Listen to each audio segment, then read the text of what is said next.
Oi, minha querida, tudo bem, querida? Querida, hoje eu vim te dar um conselho, assim que eu tenho pra minha vida, minha querida. Querida, é o seguinte, a vida é muito curta, minha querida, seja feliz. Esse é o conselho da vida que eu tenho pra te dar. O importante é que você seja feliz, não importa, minha querida, o que os outros pensam, minha querida, não importa o que os outros pensam. A vida é sua, diga tchau para o que as pessoas pensam, do que a sociedade pensa. Seja você mesma, manifeste aquilo que você é. Esse é o segredo da felicidade. Esse é o conselho que eu gostaria de dar para você, porque o importante é você ser feliz, minha querida. Esse que é o importante, eu e você. É isso que Deus quer pra gente, minha querida. É a nossa felicidade. É a nossa felicidade. Tá bom, minha querida? Então, esse é o recadinho do coração que eu queria deixar para você, tá, minha querida?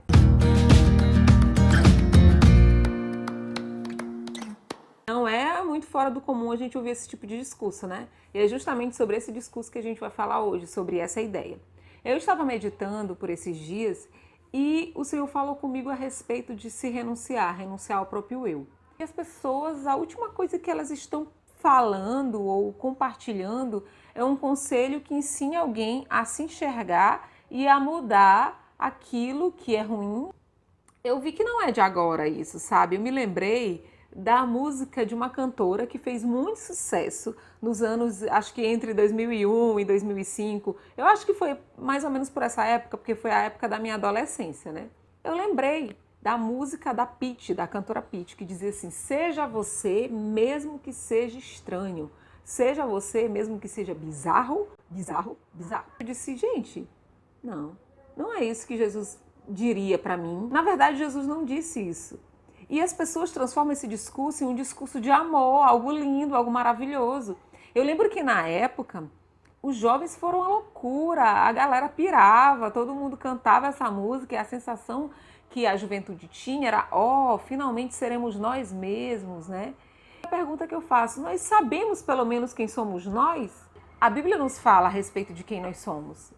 Eu queria lembrar de mais uma música dessa cantora que, por coincidência ou não, é da mesma cantora e que falava o seguinte: quem não tem teto de vidro, que atire a primeira pedra. Andressa, mas uma música tão inocente como aquela Seja Você Mesmo que Seja Estranho e Bizarro. Essa música, na época, foi para aumentar a autoestima da juventude. Mas analisa o seguinte: quando você vai para outra música da mesma cantora, você vê que existe um caminho, algo, uma trilha, uma ideia. Andressa é só uma música que tem isso a ver. Eu não sei você, mas eu tenho certeza que as músicas regem os tempos de uma geração, elas guiam uma geração, e eu não sou a primeira pessoa a dizer isso. E quando eu percebi a música Teto de Vidro, o que eu vi? Usado um trecho de um discurso de Jesus, de uma frase, de uma fala de Cristo, de uma forma totalmente inapropriada, inadequada, errônea, e foi colocado isso como se estivesse mandando um recado para a sociedade. Sociedade é o seguinte: eu vou ser eu mesma, com tudo que eu sou, com tudo que eu tenho, entendeu? Tô nem aí pra você, licença sociedade que eu quero passar, não tô nem aí pra ninguém mesmo, eu vou ser o que eu sou. Tô dando um recado pra sociedade, porque todo mundo tem pecado, inclusive você papai, inclusive você mamãe, inclusive você que quer me dar lição de moral. Aí eu faço uma pergunta pra você e pra mim. Será que a gente realmente não deve se importar com o que a sociedade, com o que as pessoas pensam a nosso respeito? Será mesmo que a gente não se importa? Será? Eu não tô dizendo que você tem que ser levado pela opinião. Ai, fulano disse isso, não, eu sou isso. Não, fulano disse aquilo, não, eu sou isso. Não, mas você tem que se preocupar com o que você transmite para a sociedade, sim. Jesus se preocupou com isso. Jesus fez questão de lembrar isso, ele fez questão de influenciar as pessoas à sua volta de uma forma positiva. Você é sociedade, você é indivíduo social, você está vivo.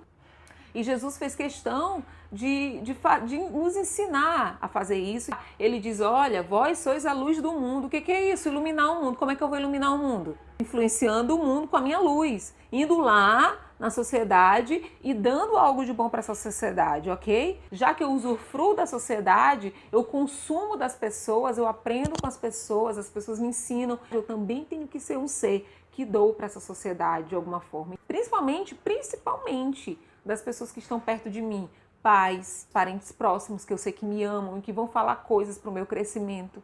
meus pastores e líderes da sua igreja, seus professores, pessoas que de algum modo exercem alguma autoridade e influência sobre você por amor, porque está ali para te fazer uma pessoa melhor. Costumo pensar o seguinte, que nós seres humanos nós temos dois caminhos que a gente segue quando a gente é confrontado pelos nossos erros. Ou a gente cai bem na real e a gente odeia aquele erro, a gente odeia aquele pecado e a gente vai lutar todos os dias para não cometer aquele erro, porque a gente sabe que aquilo prejudica tanto a nossa vida quanto as pessoas que estão à nossa volta. Outro caminho que o indivíduo segue quando ele é confrontado, ele pode até enxergar o seu pecado, mas sabe o que ele faz? Ele ama, ele abraça aquele pecado. Por quê? Por causa do orgulho.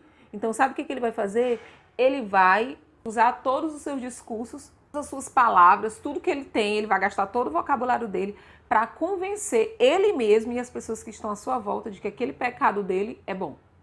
Ele transforma um pecado em uma virtude, uma anomalia, um defeito em algo maravilhoso. E a gente costuma não ter a humildade de reconhecer os nossos erros e simplesmente dizer, não, eu sou falho nessa área.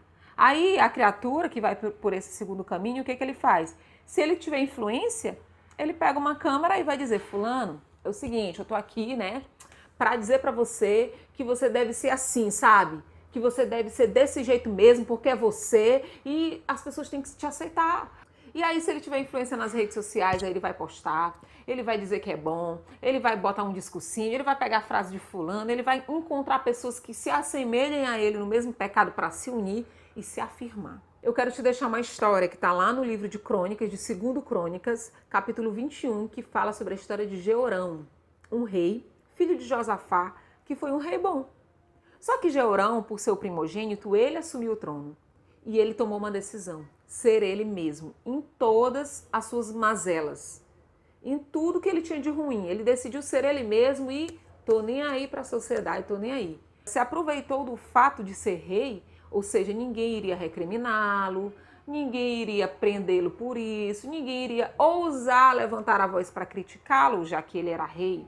Se a gente fosse rei, será que a gente ia tomar desse poder para fazer aquilo que a gente quer? Isso é nobreza. Mesmo eu sendo rei, eu vou me importar com os outros, eu vou me importar com a sociedade, eu vou me importar se aquilo faz ou não bem para as pessoas. Jeorão simplesmente deu na telha, decidiu ser ele mesmo, colocou toda a sua maldade para fora e matou seus 4 ou 5 irmãos, não estou me recordando agora. Mas ele aniquilou seus irmãos, matou. Por que ele matou? Porque ele quis, porque deu na telha, deu vontade. Jeorão fez muitas coisas ruins depois desse episódio de ter matado os irmãos. Deus colocou uma doença em suas entranhas. Deus colocou a doença lá por causa da maldade. Ou seja, a maldade tem uma consequência. E Jeorão morreu. Depois de fazer outras maldades, ele morreu. E a Bíblia diz o seguinte: ele morreu sem deixar de si saudade. Quando eu olhei aquilo ali, me bateu uma tristeza muito grande, sabe? Por que Deus fez questão de colocar aquele versículo na Bíblia? Que ninguém sentia saudade. É porque Deus se importa sim com o legado que a gente vai deixar. E se sua história um dia for lida? E se um dia os seus filhos, netos, bisnetos forem contar uma história sua, que história eles vão contar? De alguém que simplesmente resolveu se rebelar contra a sociedade e não ouvir conselho nenhum? Sendo que na Bíblia diz que na multidão de conselhos há sabedoria. Acho que você já deve ter visto, inclusive, professores, pais, líderes de igreja, reclamando ou falando de casos de pessoas que não se deixam mais serem aconselhadas para o seu próprio bem. Gustavinho, meu filho, essa hora que tu tá chegando em casa, Gustavinho, tu não é muito novo pra estar em rua até uma hora dessa, Gustavinho. Por favor, Gustavinho, eu já te disse isso não sei quantas vezes, Gustavinho. Você é um moço de família, Gustavinho. Você tem pai e tem mãe, Gustavinho. Pelo amor de Deus, Gustavinho. Nada do que a gente fala, mas tu ouve, Gustavinho. Que é, senhora, hein? Já vai começar, senhora. Tava demorando, mas que coisa. A pessoa não quer deixar os outros viver a vida, senhora. Deixa eu fazer minhas coisas, senhora. Eu tô lhe incomodando? Eu não tô, senhora. Negócio de moço de família. Não tô nem aí pros outros, não, senhora. Que coisa. Toda hora uma chatice, uma coisa. Não pode fazer isso, não posso fazer aquilo. Oh, mas que coisa, uma chatice. Gustavinho, tu procura me respeitar, Gustavinho. Eu que te pari, Gustavinho. Tu saiu foi daqui de dentro, Gustavinho. Uma falta de respeito dessa, menino. Eu que te pari, eu que sou tua mãe, Gustavinho. Eu quero o melhor pra ti, Gustavinho. Por isso mesmo, senhora. Se a senhora que me pariu, não foi, né, minha mãe? Pois é, a senhora devia me compreender. A senhora devia era ver se eu tô feliz, minha felicidade, isso é que importa. Isso que a senhora devia estar vendo, minha felicidade, eu tô feliz, tô bem comigo mesmo, entendeu? Tô nem aí pra ninguém não, senhora. Ah, senhora. Tá bom, senhora, tá bom, tô indo. Tchau, senhora, tchau, tchau. Ah. Volta aqui, Gustavinho, volta aqui. Olha, sinceramente, esses meninos não ouvem mais conselho da gente, não respeitam mais os pais deles, não respeitam mais as mães, não respeitam mais ninguém. O que esses meninos vão respeitar? Tá difícil disciplinar a filha hoje em dia. Eu tô cansada. Viu? Então, tem se tornado muito difícil. As pessoas não têm tido mais lacuna, não têm tido mais espaço. Afinal de contas, quem é você? Quem sou eu? Quem somos nós? Sem Cristo.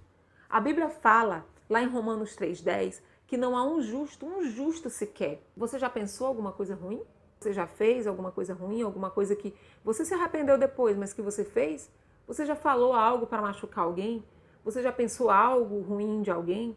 Já desejou o mal para alguém em um momento de ira, um momento de raiva, um momento de descontrole? Já? Pronto. Esse é o seu lado ruim, aflorando, mesmo que em poucos momentos. A Bíblia diz também, nesse mesmo capítulo, mas um pouco mais abaixo, diz o seguinte: não há quem faça o bem, não há quem seja bom. A Bíblia também fala a respeito do nosso coração, e a gente tem ouvido muito também o discurso: siga seu coração, o importante é que você siga o seu coração, como se o nosso coração fosse perfeito para ser seguido, e não é. A Bíblia diz que o nosso coração é endurecido, é soberbo, é cheio de imundície, ainda diz mais para fechar, que a maior parte da maldade que existe no mundo é por causa da maldade do nosso coração. Esse eu mesmo sem Cristo é muito ruim. Vai te levar à calamidade, vai te levar a se lascar todinho, como diz aqui no Nordeste. E o que Jesus nos convida a fazer quando a gente é confrontado por Cristo, esse nosso eu, ele aflora e nós ficamos assim nos sentindo muito pecadores diante da bondade de Deus e a gente se enxerga. E a última coisa que a gente quer é ter esse eu. Isaías, lá no primeiro capítulo, quando ele tem um encontro com Deus, sabe o que ele faz? Ele diz assim: Senhor, eu sou um homem de impuros lábios, eu vivo no meio de um povo impuro, eu sou pecador. A última coisa que Isaías queria ali era ser ele mesmo. A coisa que ele queria era que Deus tocasse nele para que ele fosse limpo, que Deus o transformasse, porque ele sabia que o seu eu era mau. Pedro também, após a pesca milagrosa, quando ele viu Jesus fazer aqueles milagres e o Messias veio até ele, ele disse: Senhor, retira-te de mim, porque eu sou homem pecador. Pedro disse isso. Pedro, Isaías, pessoas que, sabe, são nossos exemplos bíblicos, também tiveram esse momento da vida que eles decidiram não ser eles mesmos mais. Pedro disse isso. E por que a gente é diferente? Por que a gente admira os nossos erros e os nossos pecados? Jesus, ele nos convida. O que ele disse para aquela mulher adúltera depois do não atire a primeira pedra nela foi: mulher, vai e não peques mais. Mulher, vai e não seja mais você mesma. O convite que Jesus tem para mim, para você, é: aquele que quiser vir após mim, negue-se a si mesmo, ou seja, não seja você mesmo. Pegue a sua cruz e me siga. Eu preciso encontrar um novo eu, e eu tenho meditado muito nisso. Eu tenho orado muito ao Senhor: Senhor, me ajuda a encontrar o meu eu em ti. Esse eu sim, você precisa manifestar. O eu nele, aquilo que Paulo diz: não sou mais eu que vivo, mas Cristo vive em mim. O que Paulo disse é: ei, o meu eu já foi embora há muito tempo. Eu não sou mais eu mesmo há muito tempo. Agora eu sou escravo do amor de Cristo. Eu manifesto quem Cristo é. E sabe o que acontece? No final das contas, você vai perceber que o eu que você achava que você tinha e que você era, não era o seu verdadeiro eu. Quem você é de verdade e quem você precisa manifestar é o eu em Cristo. É Ele vivendo dentro de você. Então, a partir de hoje, eu convido você a fazer uma oração a Jesus e a dizer: Senhor, quer saber? Realmente o meu coração é muito cheio de maldade, eu não tenho muitas coisas para oferecer para a sociedade. E realmente, se eu for olhar para os meus erros, eu quero que a sociedade não me olhe, eu quero realmente me esconder.